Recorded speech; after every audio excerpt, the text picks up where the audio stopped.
Tov, good evening from Jerusalem, Israel. This is Lowell Joseph Gallen, founder of the Root and Branch Association Limited, established in 1981 in New York State. I would like to welcome our viewers and listeners worldwide and our live Zoom studio audience to this evening's program in our Root and Branch Association Limited English Language Conference and Lecture Series, broadcasting from Jerusalem, Israel. And now celebrating our first quarter century, first 25 years from January 1995 until 2020 today. Today is Wednesday, December 2nd, 2020 in the Gregorian calendar, and the, let me check, 17th day of Kislev 5781 in the Israelite Hebrew calendar. We are broadcasting from the land of Israel, city of God, Jerusalem. Our speaker for this evening's program is Judge Philip Marcus, who will speak on how can Judaism be capitalist and socialist, conservative and liberal, communitarian and libertarian, nationalist and universalist at the same time. I will now introduce our program chair, Dr. Les Glassman, who will introduce Rabbi Yehoshua Friedman, our special guest chair, who arranged this program with Judge Marcus. Les, I hand it over to you. Okay, it's a great honor and a privilege. Lola, I want to thank you, and Yoshua, I want to thank you as well. I'm just going to give a brief biography of our invited guest, our distinguished guest, Judge Philip Marcus. A very impressive biography in that. But for our viewers out there, our guest that we're going to be having tonight is Judge Philip Marcus, and was born and educated in England. And after obtaining his LLB, a Bachelor of Laws degree at the University College London, and qualifying as a solicitor, he moved to Jerusalem in 1978. And he was admitted as an advocate in the Israel Bar in 79. He was appointed as a judge of the Jerusalem Magistrates Court in 95 and served as a judge of the Family Court from its opening in 97 until his retirement in 2012. Philip Marcus obtained a master's degree in law at LLM from Haifa University in 2008. Baruch Hashem, he has a large and happy family of children and grandchildren, all of whom live in Israel. As a consultant and a lecturer, Philip Marcus is a consultant to committees of the Knesset, Israel's parliament, on all proposed legislation concerning children, the elderly, and persons with disabilities.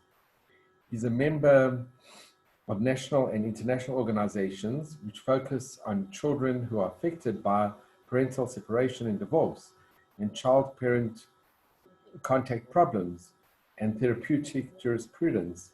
He has lectured on 5 continents and is consulted by countries and organizations around the world about family court system reform. In the collaboration and the prevention of parental alienation, including where necessary proposals for changes in the law.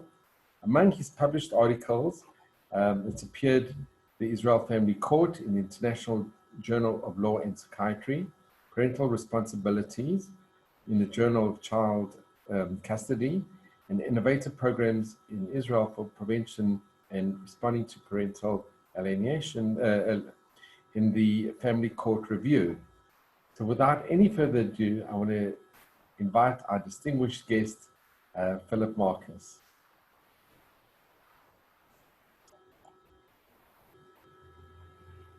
And Yoshua, if you could introduce our distinguished guest. Thank you.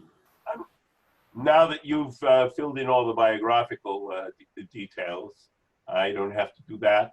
I just wanted to point out my connection with Judge Marcus before he was a judge. Philip was a neighbor in Neve Yaakov. We were both Olim Chadashim, new immigrants, and I was, and one time he, as a lawyer, he did a rental contract for me for renting an apartment, and we got to know each other. And I'm, as you are, I'm impressed with Judge Marcus's expertise in his field, and also Jewish background, which I never bothered to examine his credentials, but he certainly has learned something. And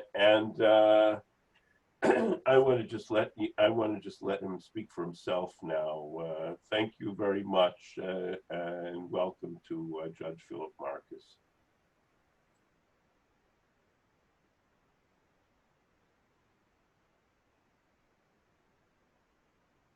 Unmute yourself.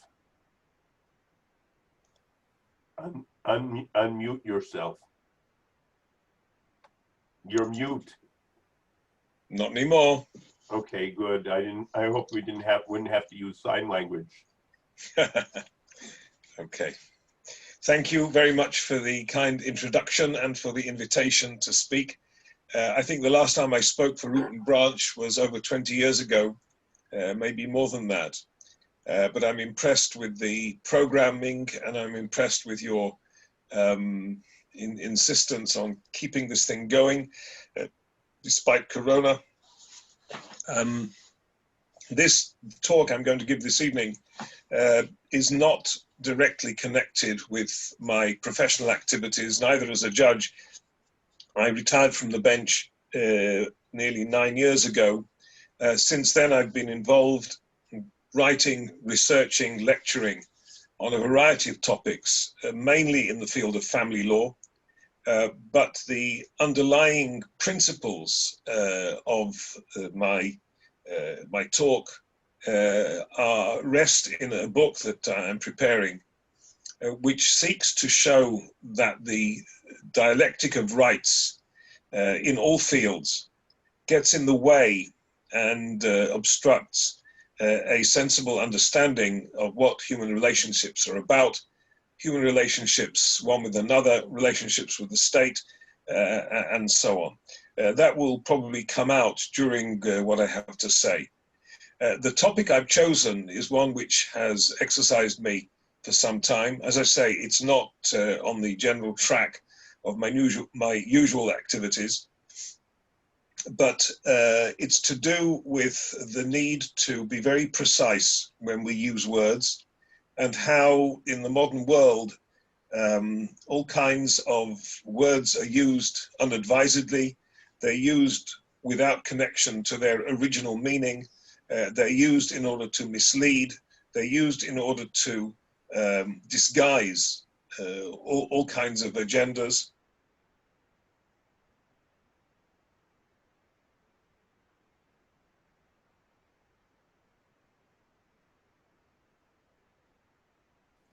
And that's why I capitalist, socialist, conservative, liberal, communitarian, libertarian, nationalist, universalist at the same time. The underlying idea is that there are elements of all these isms and all these types of discourse in Judaism. I'm talking now about authentic Torah Judaism. That needs to be clear. And that in fact, to define Judaism in terms of any of these terms misses the point. It diverts attention from the richness and the thickness of Jewish thought. And for that reason, I wanted to deal with these particular terms. There are some terms which do not in any way describe any part of authentic Judaism. One of them is progressive. These words are used and thrown around by the press, by politicians, and those who follow them. Progressive is a word that means changing the existing situation. Judaism, of course, tries to change existing situations in a way which is more consistent with the Torah. But the general usage of the word progressive means just change everything that was, because everything that was is no good. The postmodernists are experts at this. The Marxists were experts at this. This will come out as we're speaking. And progress without a direction is worse than useless. If you have a specific direction, then you know where you're going. But unfortunately, the progressive point of view, as expressed at the moment, appears to go in no specific direction except to destroy what exists. The opposite of progressive, these are terms which are the favorite of Marxists, is reactionary. The idea of a reactionary is somebody who will never move in any direction ever. He is stuck and he will protect what exists against those who wish to perpetrate a revolution, even if it's a positive movement. And as I've taught my children, Galileo Galilei would not have been forced to recant if he had been dealt with by Jewish people, because there's nothing in the Torah which contradicts new scientific theories unless they are specifically prohibited. We'll deal with that a little bit more in a moment. One of the ideas that unfortunately infests a lot of political and other writing at the moment, Yoram Hazony has written about this, is there is a return to the basic ideas of Marxism. Marxism is based on two main principles. One is that the world is divided into oppressors and the oppressed. And the other is that the only way that the oppressed can cease to be oppressed is by committing revolution, usually violent. We are seeing echoes of this in events going on in many parts of the world, particularly in the United States. Particularly, there's developed what I would call a victimocracy, where the people who regard themselves as being oppressed join together in intersectionality, even though there is nothing whatever in common except the desire to disrupt and overcome existing regimes. There's nothing about that in Judaism. Judaism is not a revolutionary movement, but it is a movement that moves ahead. There's nothing in Judaism which is anarchical. The anarchists believe that people will get on fine if there is no government. Pirkei Avos says that you have to be careful with the government, because if it were not for government, each person would devour his neighbor. So anarchy is certainly not a Jewish idea. There's nothing in Judaism about that. And also, going back to my alma mater, University College London, which was founded by Jeremy Bentham and John Stuart Mill in the 1830s. Bentham particularly advanced the utilitarian theory, the greatest benefit for the greatest number. That also leads almost inevitably to the dictatorship of the majority.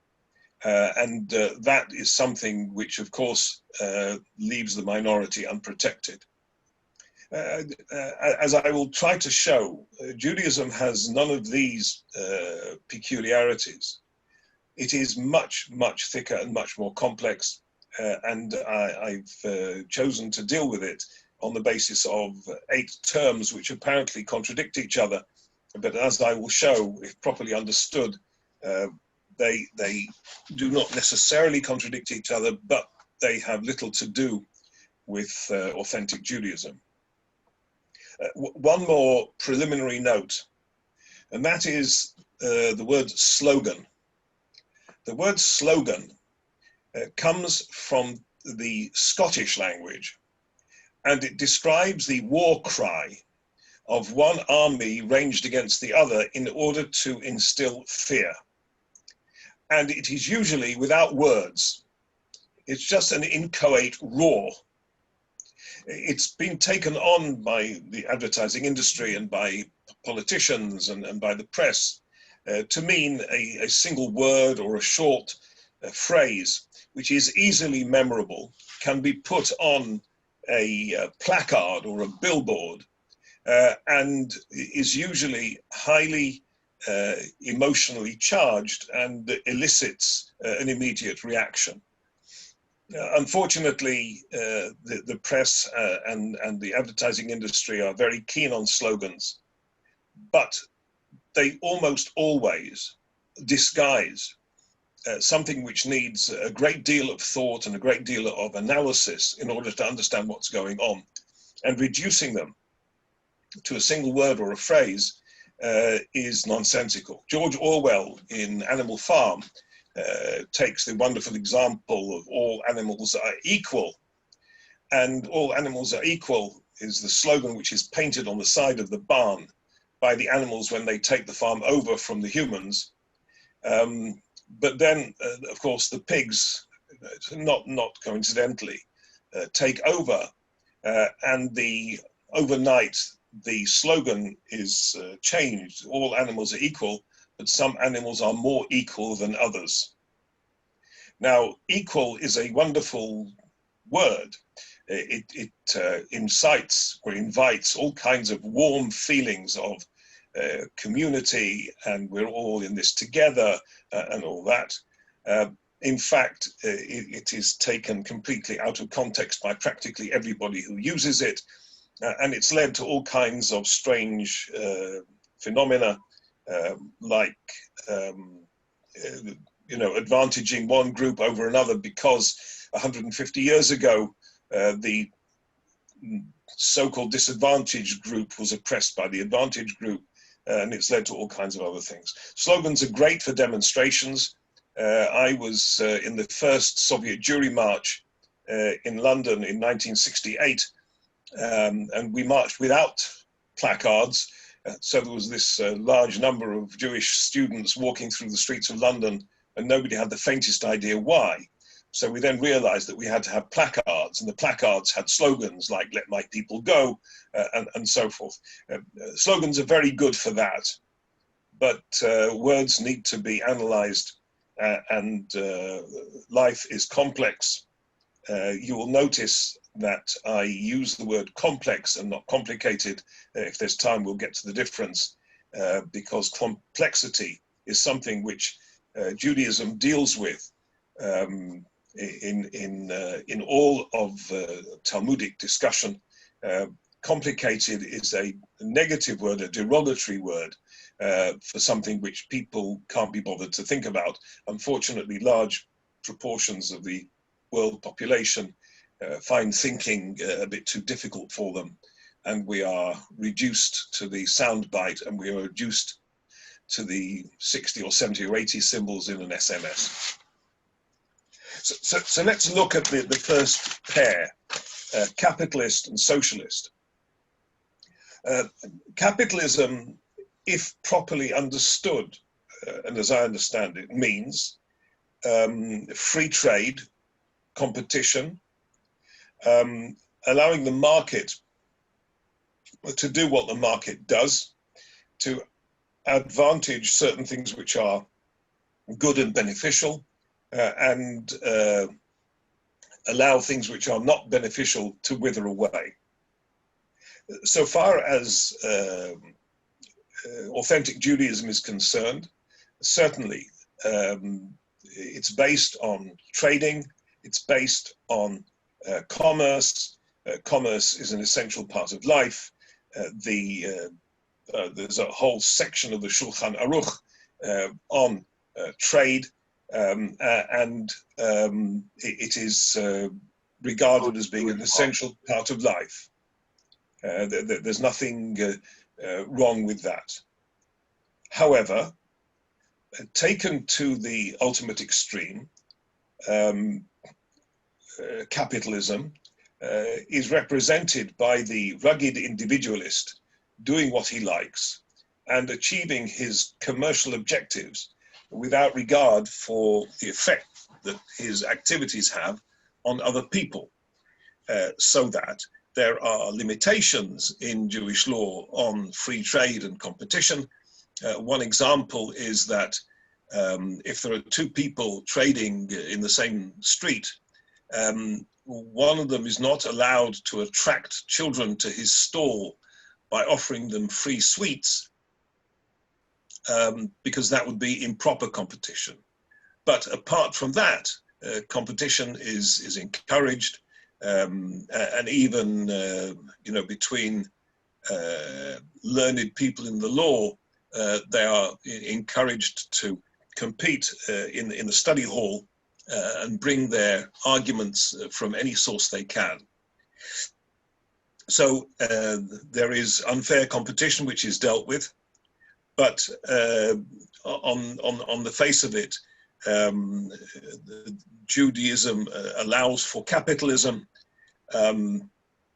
but as Rabbi Sachs, in his last book, Rabbi Sachs of blessed memory, talks about a market without morals as destroying society. And the idea that the individual knows best, or that the commercial people, the heads of the banks, know what's right for the economy, was seriously disproved a few years ago when the banks crashed in the subprime mortgage fiasco. So capitalism can't exist on its own without limits and without limitations. Socialism has a wonderful ring to it. I think it was Churchill who said that a person who is not a socialist at the age of 20 has no heart, but if he's still a socialist at the age of 40, he has no brains. I'm not sure how far that's true, but certainly socialism is very attractive to anybody who wants to believe that people are basically good and do what they need to do.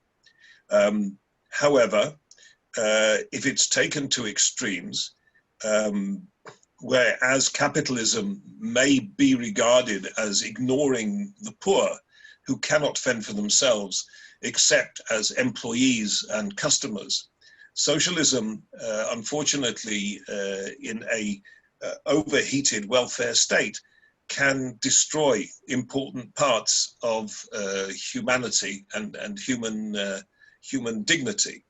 I am told that there are in some places in England, there are families with 3 generations who have never worked because the pensions and the unemployment benefit they get with supplementary benefits are sufficient to allow them to subsist and even go to the pub without working. And of course, the kids growing up in this family have to be educated to get up in the morning in order to get a job.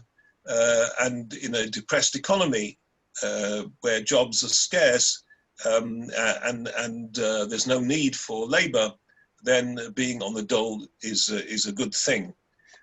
Even in the United States, I have been working on fatherhood. The United States government spends $250 million a year on programs to encourage fathers to take an interest in their children.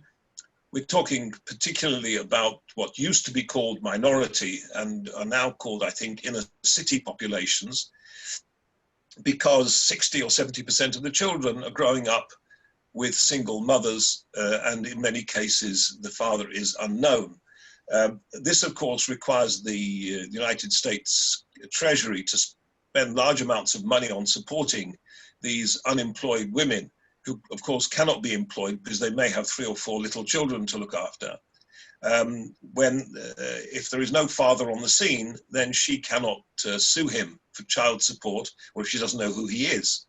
The programs are therefore directed to establishing who the father is and then ask him to take an interest in his children and to get him to pay child support.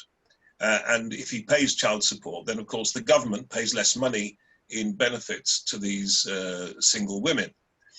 However, if the woman has a judgment for child support against a man and he defaults, she is not then entitled to benefits from the state. So it may be not in her interest to actually sue for child support and enforce child support so that she can continue to get state benefits. The other issue with the welfare state is that it depresses the essential human desire to excel and to move forward. Setting up a business, being in business is one way in which a person can utilize his abilities, and so that socialism nowadays is associated with high taxation and a welfare state, and that may not be the right way to conduct oneself.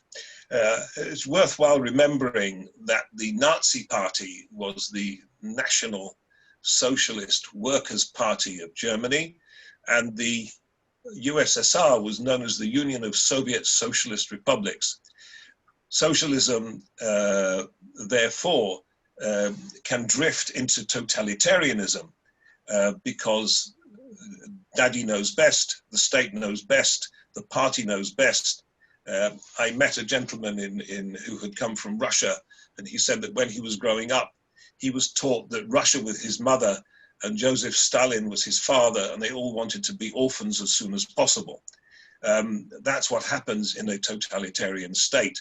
There are other things about the totalitarians, but they call themselves socialists because it sounds better than communism. The next pair I'd like to talk about are conservative and liberal. The original meaning of these terms has unfortunately been distorted out of shape. If we go back to the writers of the late 18th and early 19th century, we would find that a conservative was somebody who wanted to preserve the best of what already existed, but did not reject the idea that things could be made better. A liberal in those days was somebody who was in favor of freedom, freedom of thought, freedom of speech, the fundamental freedoms that are regarded in a democracy as being important, and believed that people should not interfere with each other's freedoms. These things were, if you like, welded on to the American Declaration of Independence and the Constitution and the Bill of Rights, and have gone through a huge number of outrageous distortions. Just to take one example, the Supreme Court last week made a decision about religious services being essential, and a huge debate as to what the relevant amendment about religious liberty actually meant. There's religious freedom, and there's free exercise, and there's freedom from religion, and the American Supreme Court has tied itself into knots repeatedly on that issue. And that's only one area of the liberalism that has become distorted. Again, the basic ideas are fine, but Isaiah Berlin distinguished between freedom to and freedom from. We'll talk in a minute about libertarianism, which means the freedom to do exactly as you like. What the original liberals thought was correct, and reasonable to believe that those who composed these foundation documents in the United States were thinking of, is freedom from. What the government shall stay out of, what the government shall not do. But unfortunately, it's been extended to what individuals cannot or shall not do, and all kinds of distortions have come in. Nowadays, a liberal in the United States is somebody who votes automatically for the Democratic Party, which is regarded as being liberal. But the original liberalism was capitalistic. It was in favor of free trade and believing that the economy would make things right. Unfortunately, liberalism now means something very different. The difficulty with all the terms I'm dealing with is an underlying question which Rabbi Sachs also refers to, and that is whether there are basic values which do not change. Because if there are, these values, of course, have to be described carefully, and they have to be debated, and they have to be refined into such a way that we can actually understand what they are. All of these movements, the conservatives and the liberals and the socialists and the communists, say they have values, but these values change. Each individual can put into these terms what he likes and find some justification for it. And that makes life difficult. Of course, it makes it simple for the populists, but Judaism doesn't allow that. In what was appropriate 50 years ago is inappropriate now, and vice versa.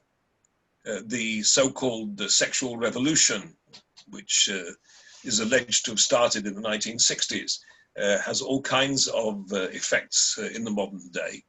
Authentic Judaism has essential, firm, unchanging values, and the halacha, the Jewish law, complies with those values, and everything that goes outside those values is rejected.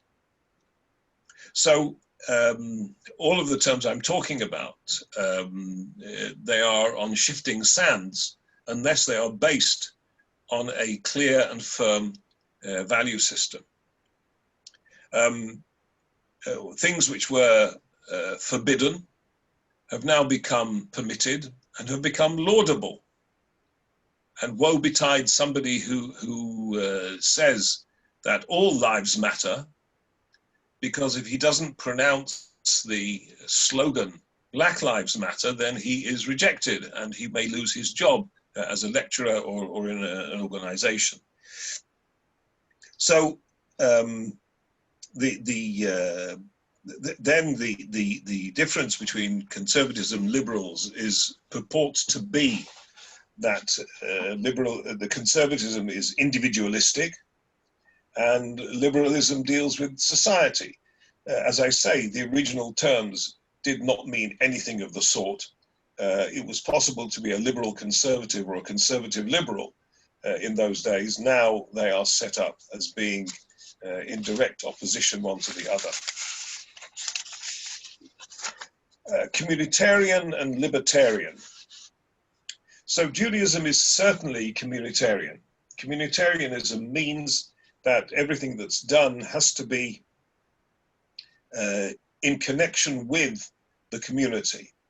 And we have many words in Hebrew for the community, starting with mishpacha, which is the family, which is the community which is composed of family ties.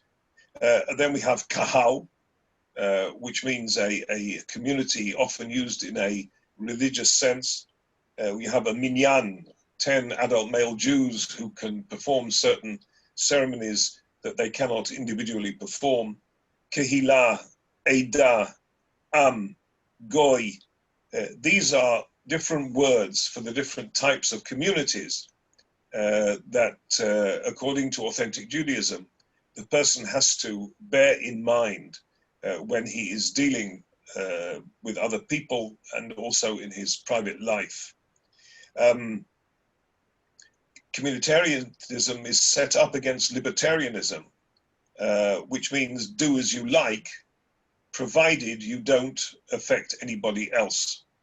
That is, again, very much in tune with the Jewish idea of free will, the idea of what Rabbi Hirsch calls moral liberty. Jewish thought understands that anything that is not specifically prohibited is permitted. We have 613 mitzvot, some of which are telling you what not to do, and some of them telling what you must do. But each individual has a choice to do what he sees fit, and he can ignore the commandments or he can comply with them. That is in contradiction to the totalitarian idea that anything that is not specifically permitted is prohibited.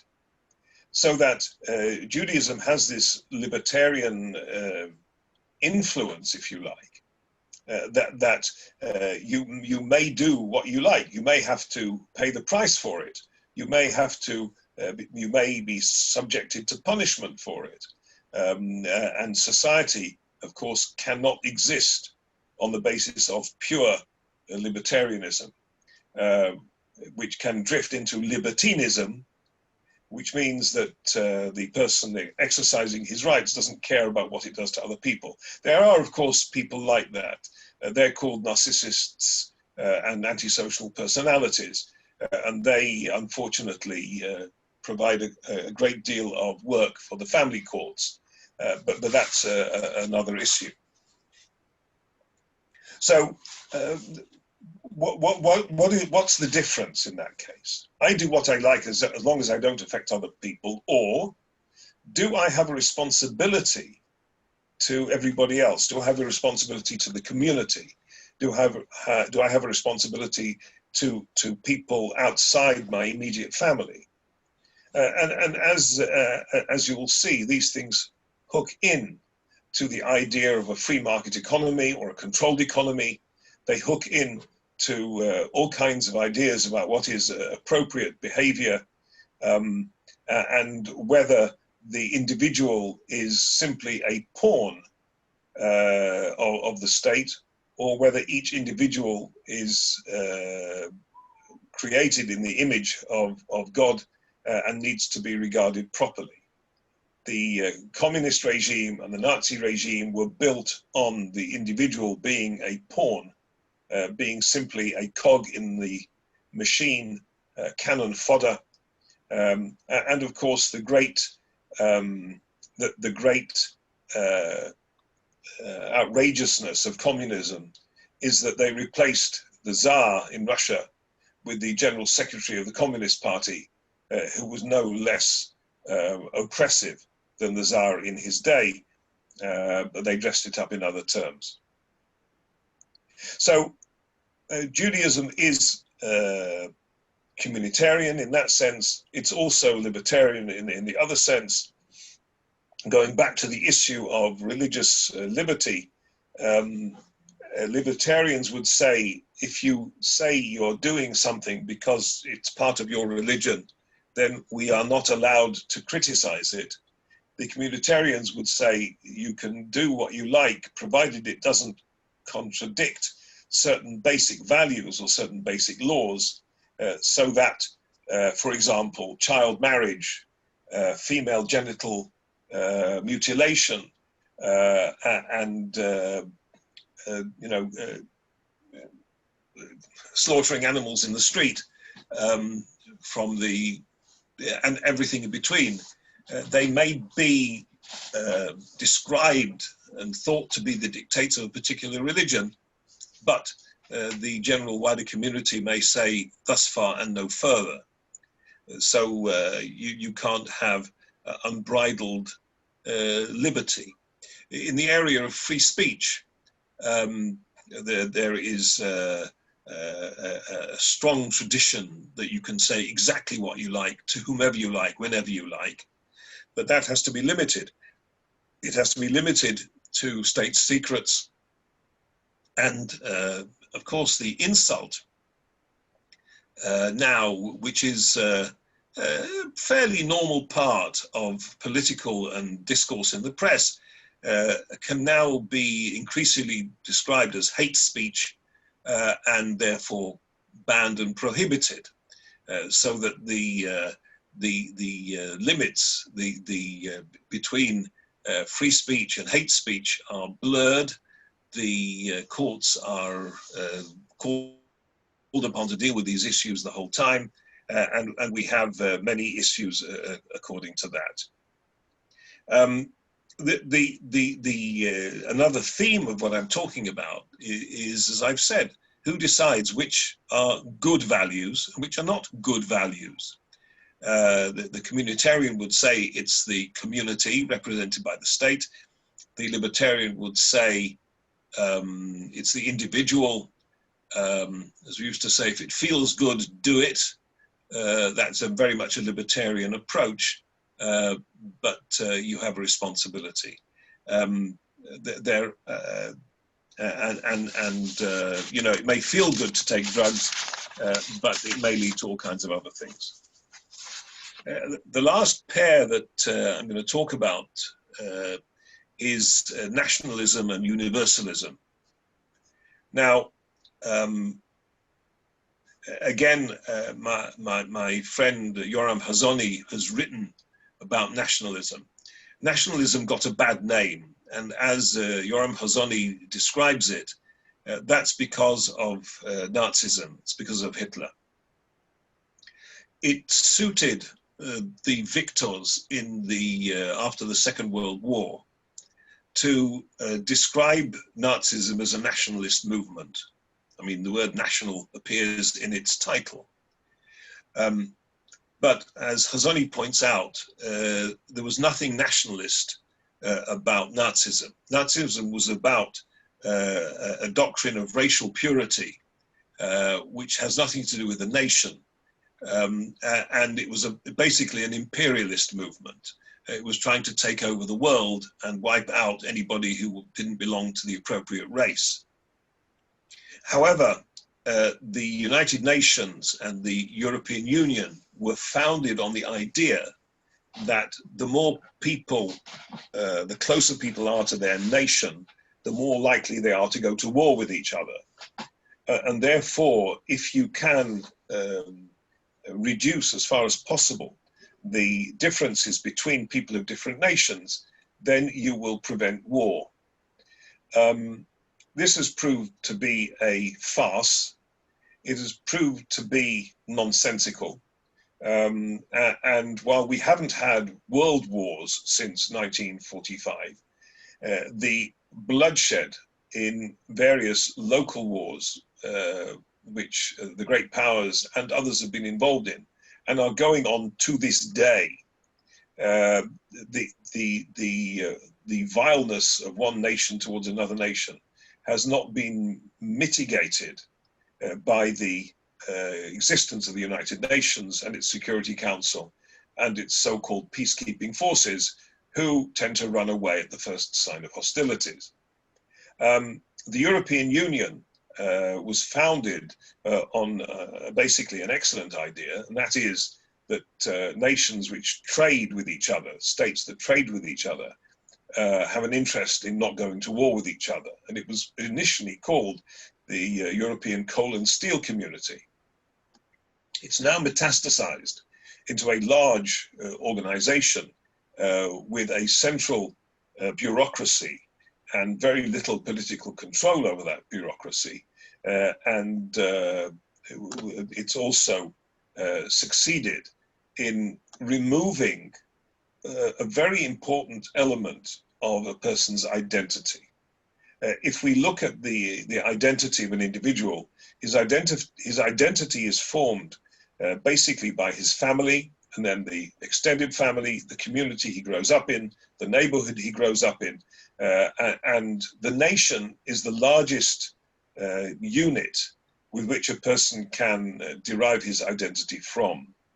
What's happened in Europe is that by the removing borders and removing the individual currencies of most states. England kept out of that because for all kinds of reasons, and we see what's going on with Brexit now. But what that means is that a person is encouraged not to regard himself as a Frenchman or a German or a Hungarian or a Czech or a Pole. He regards himself as being a European. But that's a much larger grouping than the normal mind can absorb in defining his identity. Judaism is nationalistic in the sense that it believes that the Jews are a people. They are an Am Yisrael, descendants of Abraham, Isaac, and Jacob, or those who have legitimately converted and taken on themselves the laws relating to the Jewish nation. And this nation has a territory. Again, by analogy with what other nations have done and wanted to create empires, we are in Israel put in the same category as all other empire building nations. But in fact, our territory is defined by the Torah, and we don't want any more territory than this. And all we want is to be left alone so that we can do what we want and trade with people from other nations. And it seems that finally, in the last few months, and many more states are actually recognizing that a nation has to have its own self-respect. And if it has its own self-respect, then it can flourish. And again, we go back to the issue of identity. However, authentic Judaism is also universalist. Authentic Judaism has no trouble with other nations who are doing what they need to be doing. There are 7 mitzvot of Bnei Noach, the 7 commandments of the sons of Noah. And as long as non-Jewish nations and non-Jewish people do as they're supposed to do, we have no trouble with them, we have no problem with them, and we have no argument. And the non-Jew who is among Jews has to be treated with respect. If he is in need of medical attention, then he will be dealt with by a Jewish doctor who is not allowed to discriminate against him. The discrimination is only to the extent that a person who acts not in accordance with what he's commanded to do, then of course he can be regarded as being different and put on one side. But so there is no, there has never been, as far as I'm aware, any racialist idea in Judaism that another nation needs to be suppressed or needs to be excluded or needs to be removed. Certainly not until Bible times, not since Bible times. So we have had no inquisitions and no racialist ideas. However, going back to the issue of identity, if a Jewish person regards himself more as a citizen of the world than as a Jewish person, then he's missing the point. He's missing the issue of his existence as a Jew. And the universalist idea, taken to its extreme, as it has been in many parts of the Western world, means that the universe consists of atoms, consists of individuals who, as long as they don't interfere with each other, everything is fine. It can lead to the idea that because there are too many people in the world, therefore I shouldn't have a family because I owe my family life, or I have to control my family life in accordance with the needs of the entire world. And going again to the issue of values, Judaism regards the family as being a value in and of itself. We're reading now in Sefer Bereshit, in Genesis, about all kinds of different families, all kinds of different family structures, all kinds of dysfunctional families, but the family is certainly the central theme. Whereas for a universalist, we really, they really don't see the point of families, and they certainly don't see the point of marriage and the point and other things like that.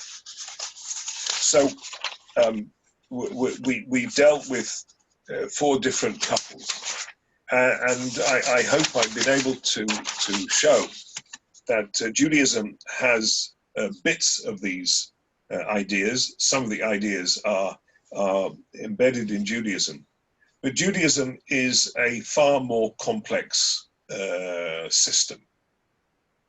It's a complex system in that it's based on a very large and wide literature, the Torah, the Tanakh, the 5 books of Moses, and the Jewish, the Hebrew Bible.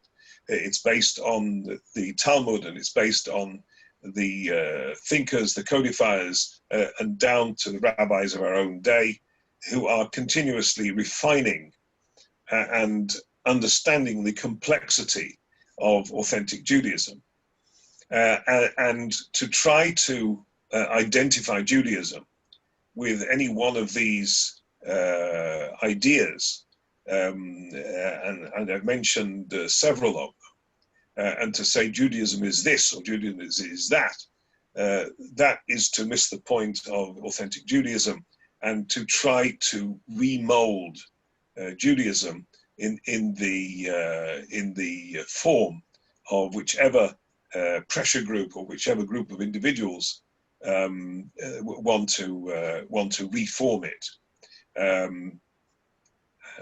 so that we have to understand that the complexity of it. We have to understand that we are in favor of equality, but the word equality itself is exceptionally loaded, and the halakha, the Jewish jurisprudence, will tell us which areas are equal and which areas are not. I want to end with a quote from Barry Weiss, who was recently extruded from the New York Times. And she talks about what we're living in now, and particularly among certain Jewish circles, as political progressivism or New Age spirituality dressed up in Hebraic language. A year or so ago, I gave a lecture about Tikkun Olam. Tikkun Olam is the precise expression of what Barry Weiss is talking about. This idea that you can express your Judaism in Tikkun Olam, which is not a halachic term, and it's translated for anybody who is in favor of Tikkun Olam into whatever they think is right at the time. But that is, of course, affected by the values which surround people, and the press and the politicians and whatever seems to be good. We see the results in the attitude of many Jews to Israel and to authentic Judaism, who regard it as being outdated and so forth.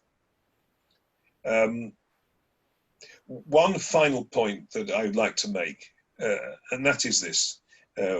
Rabbi Warren Goldstein, who's the chief rabbi of South Africa, wrote a splendid book, which was based on his doctoral in law thesis at Witwatersrand University, called Defending the Human Spirit. He describes 5 different areas in which halachic Judaism, authentic Judaism, preceded all the important new ideas about master and servant relationships, about the relationship between men and women, about poverty and other issues by thousands of years. He says that one of the central themes is the idea of vulnerability, that each individual and each group have their vulnerabilities. And authentic Judaism takes account of those vulnerabilities. All the movements that I've been talking about simply disregard human vulnerability, human nature to a great extent. And authentic Judaism takes full account of human nature. And therefore, the answer to the question, how can Judaism be all of these different things? The answer is that really it can't. But I hope what I've said now has clarified some of the ideas behind authentic Judaism and may start some kind of discourse which will set the record straight. That's all I have to say for now, but I'll be happy to have questions and comments. Judge, this is, I really want to thank you for a most outstanding presentation, and we really are really grateful.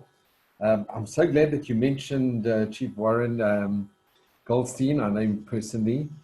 His father Ezra is a Supreme Court judge in Joburg as well, and his book really is incredible, and he's been a shining example to the African Jewish community and to the world community with many of his Shabbos projects, which it's included a broad spectrum of Judaism, the Shabbos project. So what you said, I don't know, it was very, very, it's very special, your talk that you gave tonight. So I'd like to ask our viewers out there, if anybody has any comments or questions for our esteemed judge. David, if you'd like to ask any, or Yeshua or Lowell. If there's any questions or comments.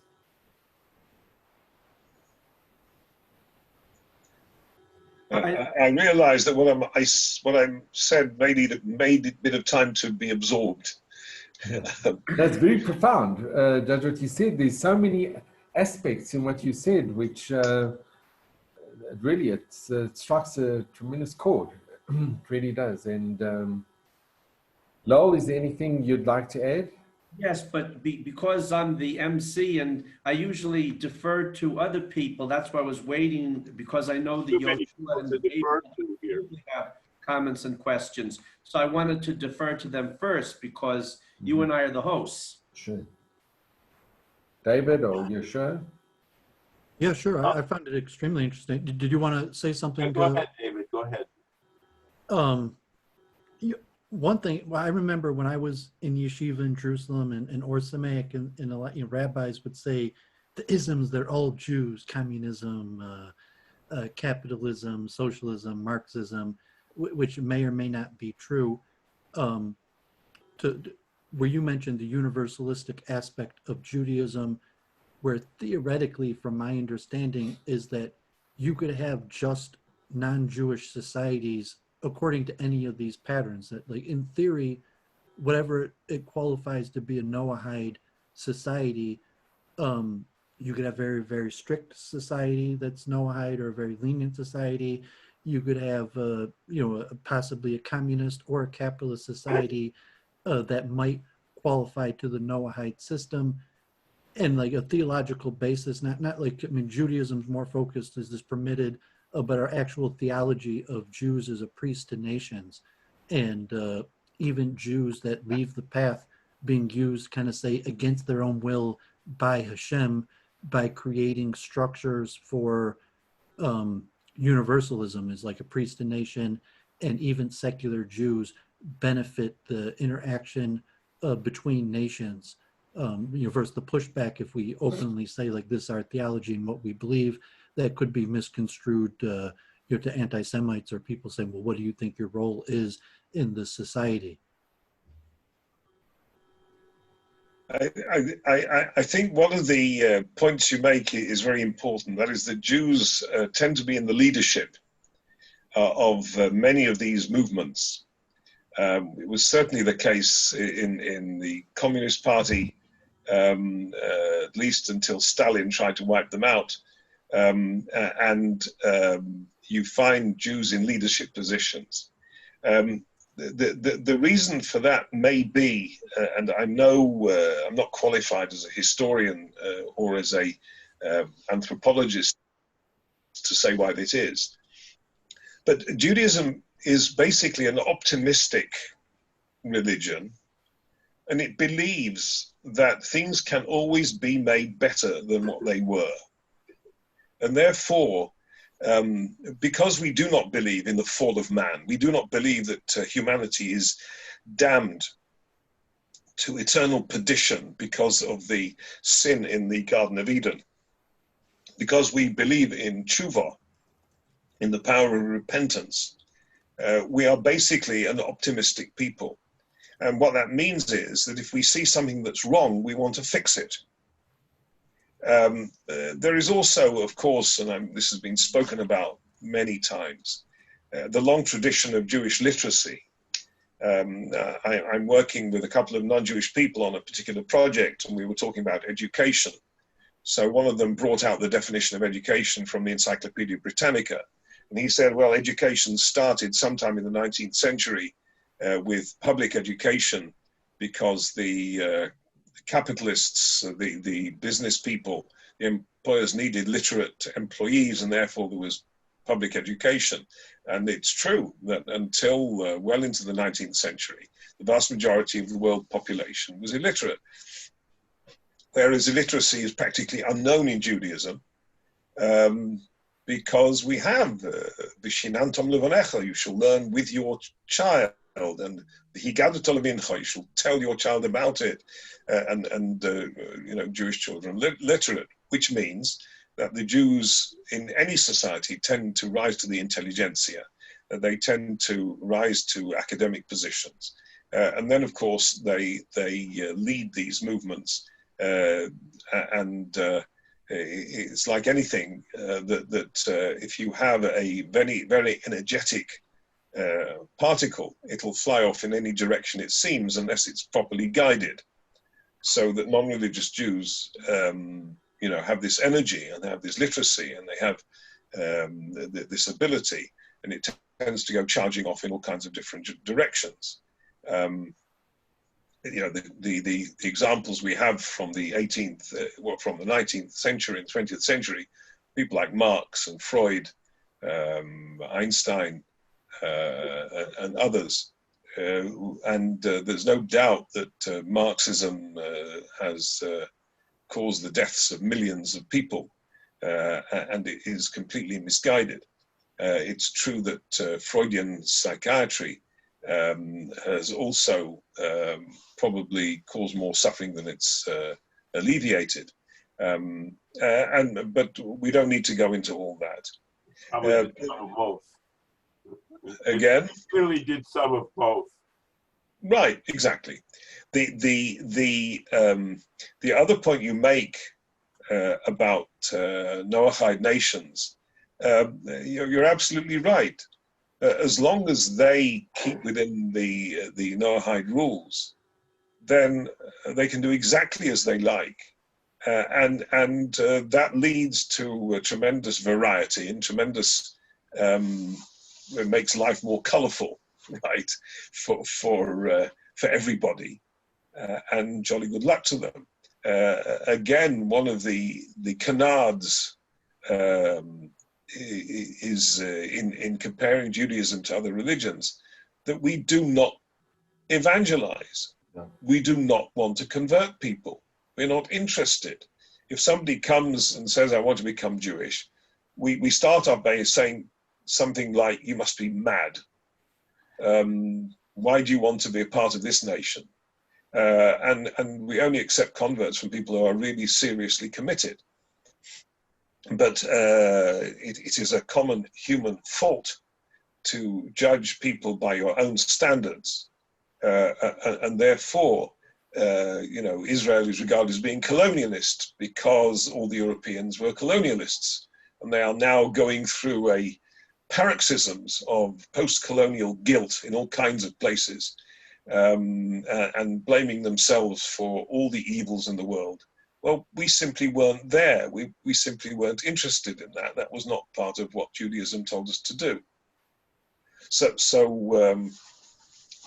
For our belief system, so if we fundamentally believe that we perform some sort of intermediary priest to nation role, and even from a secular Jew and as a Jew, like in American or in England as a citizen, to my own belief of the role that I may play between nations, but being that almost all of the isms in Jews, at least from like a Kabbalistic spiritual perspective, is that that fundamental belief that Jews have some essential role as intermediaries between nations. Yeah, I mean, I don't know enough about Kabbalah to answer you on those points, but certainly we have to be Or LaGoyim. We have to be a light to the nations, and that is what we do. Talking about the late Rabbi Sachs, there could be no better example of a Jew being Or LaGoyim, because the respect in which he was held by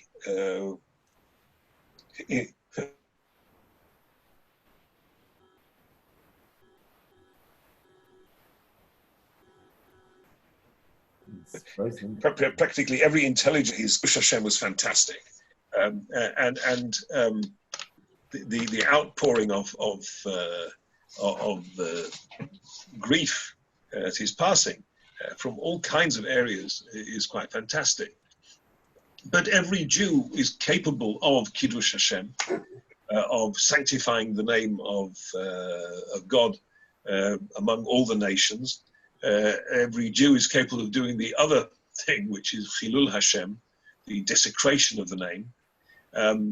But certainly the one of the jobs of the Jew is to be a Jew. Rabbi Sachs himself said, the Goyim will respect a Jew who respects his own Judaism, and will deride a Jew who is deriding his Judaism, or is dispensing with it, or using it, which is even worse, for some extrinsic purpose.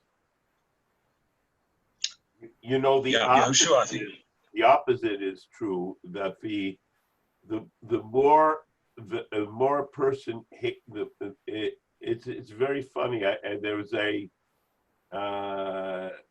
There was Hitler's favorite. You know who Hitler's favorite Jew was? Hitler had there was a Jew by the name of Otto Weininger who converted to Christianity and was and in the year 1904 committed suicide. And Hitler said, "Now there was a Jew who knew what he really was and was willing to follow the argument to its logical conclusion."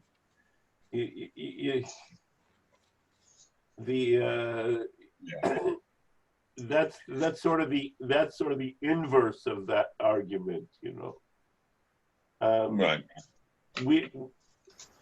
We need to promote Jewish values. We need to have thorough discussion of and free discussion of values, and today's politically correct culture is destroying all kinds of values that we as Jews hold dear. Certainly freedom of speech, even humor. Humor is being destroyed by political correctness. And, secular Jews often, and people who consider themselves Judeophiles, often described one of the essential characteristics of being Jewish as a sense of humor. And this is really kind of ancillary to what Judaism is about. But humor is about having a certain psychological balance that enables you to roll with the punches of life and to not take yourself too seriously, which is very helpful when you get into these difficult situations. And of course, another fundamental aspect of the Jewish condition is asking questions. The physicist Isidore Rabi related that when he was a kid, his mother would greet him when he came home from school and didn't ask, "What did you learn in school today?" She said, "Izzy, did you ask a good question today?" And a lot of teachers hate that, you know. They want the industrial piece of grinding it out and not having any distractions like a question. Yeah, so you're picking up on two important points. The idea of a sense of humor. You have to distinguish humor from comedy, right? Because comedy, particularly of the American kind, is based on slapstick on the one hand, which is mocking somebody who's unfortunate, or on being rude about other people, especially mothers-in-law. That's comedy. But a sense of humor is an ability, as you say, not to take yourself too seriously.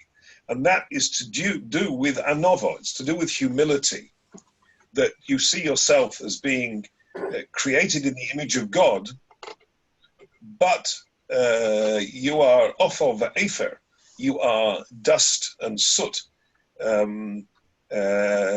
Avraham Avinu, Abraham, our patriarch, called himself.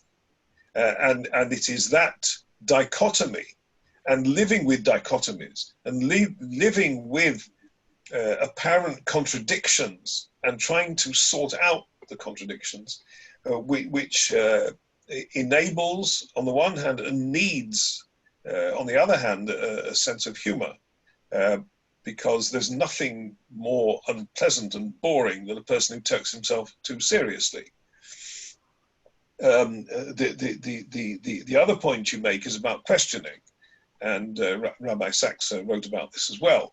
You know, we have 4 questions in Manishtana, in the Haggadah of Pesach, and the child asks the question, and none of them receives a satisfactory answer. These questions lead to further questions and more questions. It's really an expansion of the answer, and you can take it whichever way it goes. Right. Yeah. And built into that, of course, is the individualism. That one of the 2 of the things which many people found very surprising. One is the idea of the chevruta, the idea of the study hall in the yeshiva, with people shouting at each other in pairs, each one testing the other, and thereby, eliciting the best that the study partner can give. And the other is the idea of chidush, the idea of novellae. There are prizes in the yeshivot and the kololim for somebody who can, on the same piece of Talmud that has been learned for 2,000 years by untold thousands, hundreds of thousands, millions of scholars, can find something new to say about it. That is, again... That feeds into our high tech today, our innovation. Absolutely, absolutely. And that epitomizes the individualism which is placed at the disposal of the wider community. That's why the first books to be printed, many of them were printed by Jewish printers who saw that this was an opportunity to get the Torah and to get other people's Torah, get the commentaries out to the people. And of course, first printer of Jewish books actually was a Christian, Daniel Baumberg. Right, sure, but he was followed by Soncino and all those guys. But there was a demand that Baumberg should actually print the Talmud, a demand from Jews. The church, on the other hand, had exactly the opposite idea for all kinds of motivations. Henry VIII ordered a set of Talmud, even though there were no Jews in England who could read it. He was that he would find something there that would help him get his divorce. Right, exactly. They actually found in Westminster Abbey a set of the Talmud, and the only Masechet, the only tractate where the pages had been cut, was tractate Gittin. On the other hand, there were Christian Hebraists in England and in Holland. Yes, John. In England, even when there were no Jews.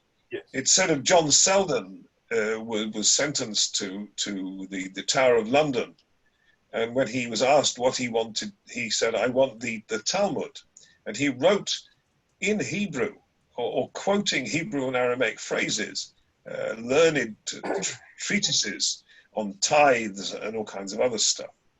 So even when there were no Jews, Isaac Newton. Yeah, of course.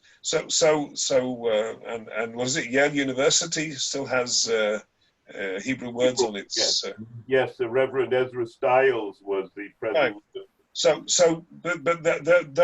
Those all go to what I was talking about, the individualism and independent thought and not having a catechism, but to be placed at the disposal of the wider community. So that's another, thank you for that example of how Judaism is both or has elements of both, but in a very complex fashion. What you said about humor and comedy, I think, is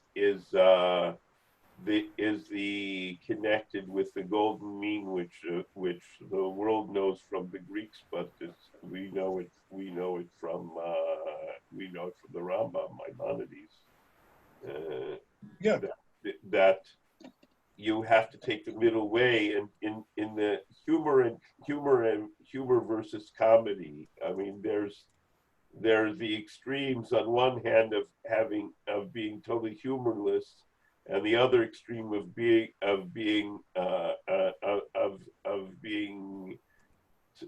foolish and silly, and there's a word for it. It's called a lates. Lates, the person who somebody who mocks everything and doesn't take anything seriously. So you take everything too seriously, or you take nothing seriously, and in the middle, right, there is the balance point of not taking things too seriously, and to be able to look at things from a different side, which is what humor is useful for.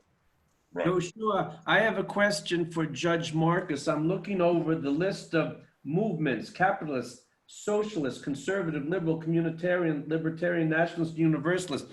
I have a question. Why is it that in most of these movements today, or movements that would use those names, even if they don't remember what the names originally meant, or if one would ask them, they can't define them for themselves, is there such a growing, strong anti-Jewish element, which up until a few years ago wore the increasingly thin fig leaf of anti-Zionism? Why is this growing seemingly across the board in almost every group that you've mentioned? I think that we have been since 1945 in cloud cuckoo land. We have believed and this was certainly the case when I was growing up in England in the 1950s and 60s, that it was considered to be rude to be anti-Semitic. Yeah. Then, after Israel made the huge mistake of winning the Six-Day War, the Jews were no longer downtrodden, and gradually since then, and more efficiently, we might say, in the last 10 or 15 years, we're going back to normal operations, standing operating procedure, which is that we are grudgingly respected, but for that reason detested. And that is the way of the world. So I think what's been going on is simply a return to normality after in historical terms, fairly brief period. And the way they led into anti-Semitism through anti-Zionism and identifying Israel as being a colonialist and using all these other horrible words. You know, it is very unfortunate that Jews are still active in these movements and are blinding themselves to the fact that they are being utilized, they're being manipulated, and are mouthing mantras and using slogans without the analysis and the understanding of the complexity. So I don't think you know, there's anything strange about what's going on now. And as usual, again, another element in Jewish nationhood is resilience, and we will cope with that. As they said, we dealt with Pharaoh. We will deal with anybody else who's come up since in the last 3,000 or 4,000 years. Of course, there is a price to pay, and there are victims of all this. They say that the Trotskys make the revolutions, and the Bronsteins pay the price. Right? Yeah, absolutely, absolutely. And we get we see, you know, some very disturbing things that are going on. That many Jews do not see the writing on the wall. My good friend Rabbi Sholem Gold said that any community that calls itself the Jerusalem of has been wiped out. The Jerusalem of Spain was Toledo, and the Jerusalem of Greece was Saloniki, and the Jerusalem of Lithuania was Vilna, and the Jerusalem of Germany was Frankfurt.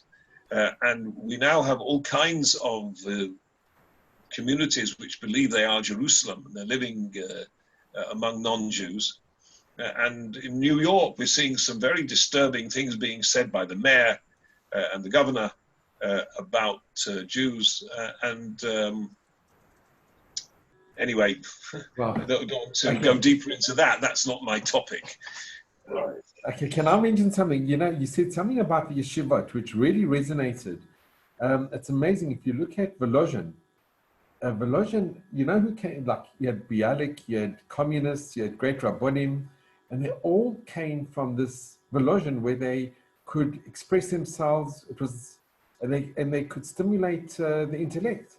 But it was amazing that from that amazing yeshiva, the mothers of all yeshivas, you had such a diverse Jewish, we call them intellectia, but look who came out, the greatest of the Rabbonim, and you got also communists coming out. So it really is true that your talk, it really made such sense that if you use Judaism in a wrong way, you really go off the derech, but you can use it in the correct way, and it's like, it's black and white. It's amazing. Yeah, and again, we have to be cognizant of human nature. Some adolescents rebel. That's part of what adolescents do. It's their job. and in some cases you can channel that rebellion, and in some cases it goes flying off in all directions. You know, in a way, we can derive great comfort from the fact that Avram Avinu, Abraham, had the Ishmael, and Yitzhak had Esav. And in this week's parsha, you know, Shimon and Levi, youngsters, they behaved in an inappropriate fashion, of course. And of course, the matriarchs played a very important role in you know, making things better, because they saw the future of the people of Israel far more clearly than the Avos, the patriarchs, did. As I say, the Bible is fully cognizant of human nature, and it doesn't seek to present anybody as being perfect, any individual, any human being as being without flaw, and that is how we can, you know, we can respect people who have opinions which are different from ours, provided they don't go outside the basic values that we hold dear. And that is also part of Jewish resilience. It's being accepting of people who you know, take things on differently than the way we do, without rejecting them. You cannot you know, unfrock a Jew, right? You cannot expel him from the ranks. Doesn't matter how much of a sinner he is, because you always believe that he can repair his ways and he can come back to Judaism. So there's no such thing as excommunication, because we regard each individual as being important. Can I ask you, it seems very comical, but it was exceptionally serious. You mentioned Wits University, Witwatersrand. So I was at Wits, and but UCT, the University of Cape Town, they really advocated, and they were going to be one of the very first like Western universities to boycott Israel. And they had a tremendous campaign, and it went to the Senate. It was very serious. And you had ex-alumni that threatened to, you know, it became an exceptionally serious issue. At the end, it went to the Chancellor and the Vice Chancellor, and they realized that if they do this boycott of Israel, it's going to impact big time on finances and the alumni. Anyway, it didn't pass. That resolution didn't pass. But the Kaplan Center in Cape Town had a talk, a symposium on South African Jewry. And one of the people that unfortunately they did invite is a pro-BDS Jewish professor. So it was ironical that a Jewish organization on campus invites a pro-BDS who wants to boycott to talk at a conference. So the community were in such a dilemma, because when people said, well, you have to disinvite him, they said, but you're being hypothetical, you're being hypocritical, because the university, you don't want them to boycott, and are you boycotting somebody who's Jewish? It was so ridiculous, but it was so serious at the same time. And at the end... So that's what happens when you try to incorporate what are basically non-Jewish values, or values which are framed in a non-Jewish way, into Judaism. Yeah. And it leads to these terrible dilemmas. You know, if you come down to it, you can invite someone into your house, or you can not invite him.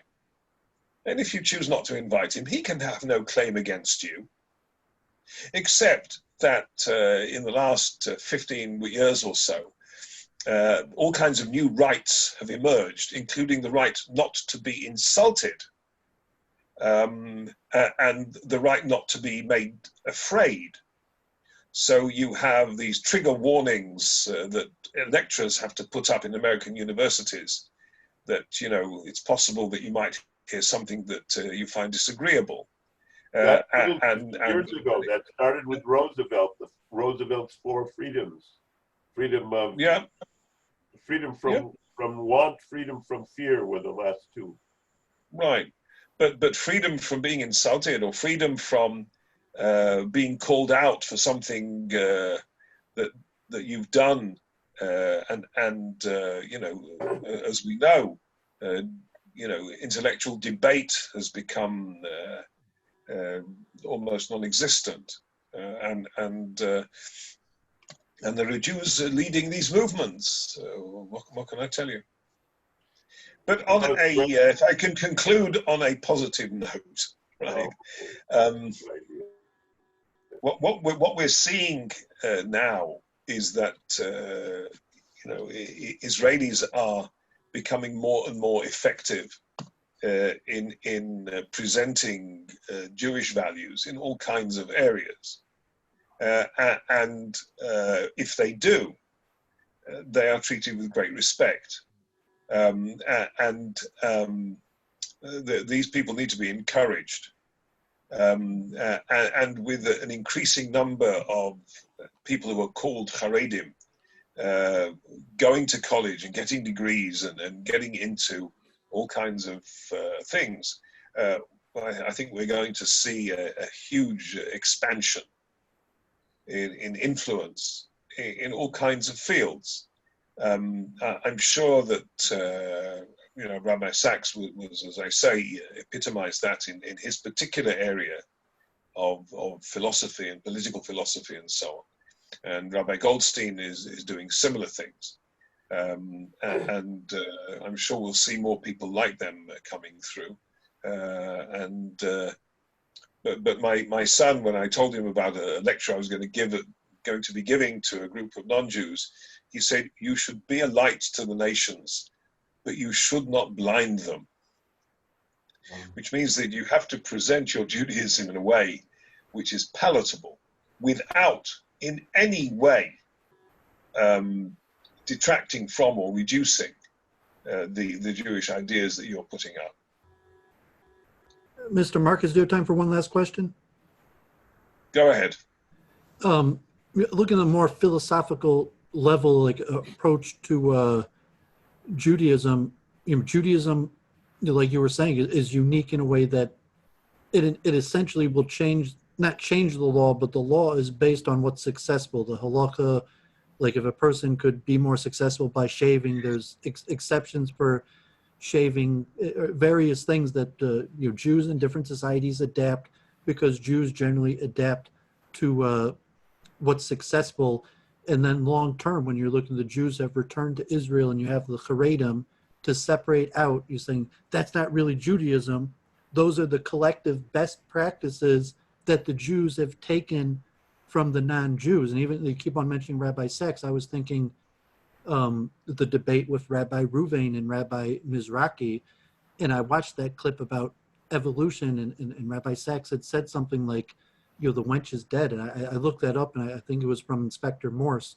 And like I had heard of Inspector Morse, but saying, okay, Rabbi Sachs was a genius, and he knew how to adapt the best practices of the West into Judaism. But at one point, do you say, like, that's not really Judaism, Haredism is Judaism, and that's just the collective best practices of the various nations that we've lived in? So the answer, I think, is that Judaism is on the one hand very broad. In other words, it can absorb a lot of external influence without being affected at its core. And but the lines, as I say, it's like a broad field, but the fences are very clear. Provided it's inside that, it's acceptable. Provided it is not, it is not. And one of the it may be that one of the reasons why the Hasidim or the Haredim are so intense in what they do is that they are more fearful than other people of outside influences. And that is based on their interpretation of Jewish history. The Sabbatean heresy and all kinds of other heresies. And they regard what is called Reform Judaism as being the heresy of our time, calling something Judaism when in fact it does not have Jewish values in it. And therefore they want to fence themselves off.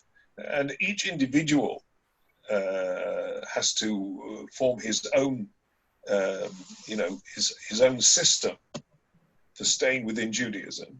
And Rabbi Sachs was able to incorporate, one of the criticisms of him is that he incorporated writings from non-Jewish writers.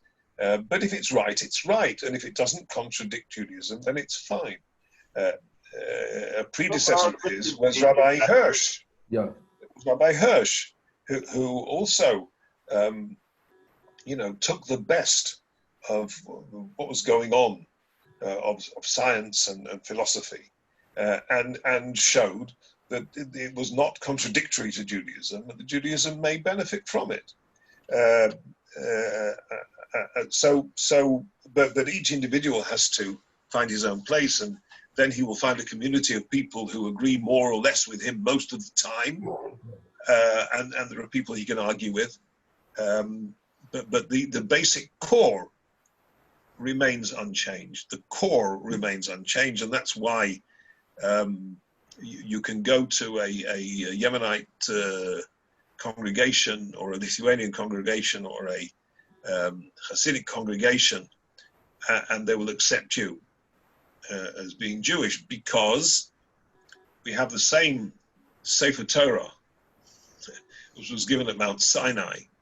Rabbi Neugeschall says there are 11 differences between a Yemenite Sefer Torah and an Ashkenazi Sefer Torah, and none of them change the meaning of the words. So the core is eternal, and that's what we have to concentrate on. Thank you. Okay. Well, okay. That's it. Yeah, well, I want to thank you so much. And Judge, I just want to mention, you said there's a lot of positive, and there is a lot of positive, and we have the Chief Rabbi Mervis, who's also South African roots, and he did something also pretty unique when it came to this whole anti-Semitism and the elections. He stood out. He actually stood up, and he took a stance, and people were nervous. Why are you interfering in British elections and electorate? But he stood very firm, and he had the support. But he had the support of, it was amazing. The Canterbury, Archbishop of Canterbury, he had even the so-called conservative reform Jews supported him. And this is somebody who was proud to, to stand up for one's beliefs and for what Judaism should stand up for. And it was remarkable. And it was somebody we could all try and emulate, and can be very proud of the successor to Rabbi Sachs's Zichron Livracha. And I think Rabbi Mervis is leading the British jury and world jury in a very positive way.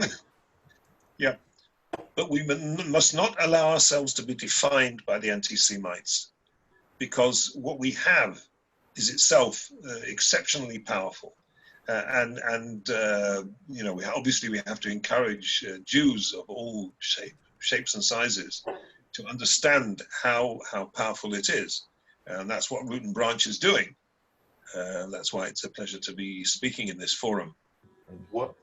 Excuse me, one of the things that's very striking in terms of cooperation between Jews and Christians today is that Christians are now finding themselves to be a minority in postmodern culture, and they are talking about a thing called the Benedict option, meaning not to form monastic societies, but to take the example of the Jews functioning as a minority and to learn from that experience in order to deal with an experience that they have hitherto never had to deal with as in the larger society, just assuming the society was Western society was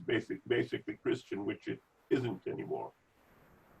People don't know the Bible. Yeah. Wow. Thank you very much. A great pleasure. And I look forward to meeting you all again. And it's been a great honor well. and a privilege. And wishing you all Chag Sameach for Hanukkah. And Judge, really thank Absolutely. you very much. It's greatly appreciated. Okay.